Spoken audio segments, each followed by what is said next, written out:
Karşısı neresi şimdi ya? Nikfer oradan geçtik ya. Orası Nikfer. Oradan mı geldik biz de mi? He.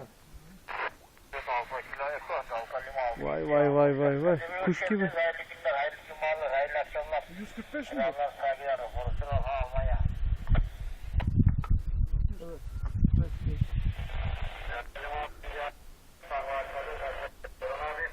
Selamlar abi, hürmetler, gününüz hayırlı olsun, hayırlı Ramazanlar, hayırlı cumalar. Nasılsınız? Bu niye almıyor benimki? 145 5. Bayağı uçurum be burası. Allah Allah. Ahmet. Buradan bir uçtuk mu Açılar. gittik Ahmet. 145 5. Anam anam anam. Benimki niye çekmesin? Tamam mı? Ait. Oh.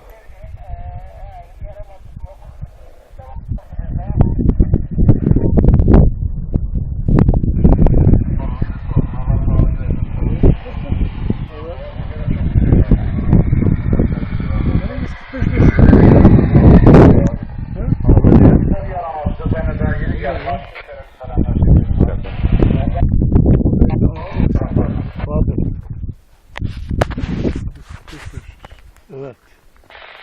Görüşürüz. Mantar değil mi sakın? Geç onu geç.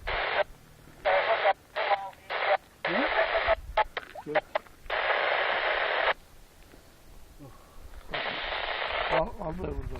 Ne almıyor? 145 500. Benimkisi tek çiftliğinde mi bakayım. 145 ama. Almıyor bu da. Ahmet'inki mi alıyor? Benimki alıyor. Buradan yer seçiyordur ya. Buradan alıyor. Valla benimki çalma. 145 500 mi 145 Ha? mi?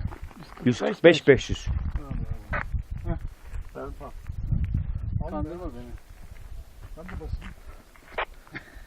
Gidiyor. Gidiyor. Sesi niye gelmiyor? Yol ver. Geliyor. Çağırıyor çağır. Kim o zaman? Adamlar ne yer? Sesimizi duyan istasyon var mı? Burası Tango Bravo 4 Bravo Charlie Quebec. Ne abi? Bizim röliyi açıyor mu? Açıyor. Aktivasyon olacak herhalde. Sonlandıra mı?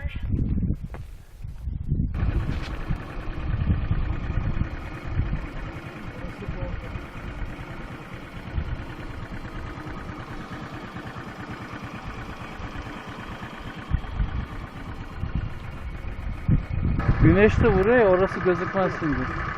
Demek ki şurası kayak iniş olacak.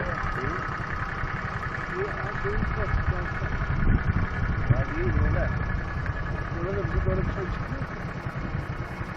Çok toplam yazım mı böyle şey? Nerede bir şey olur? Kapalı olur.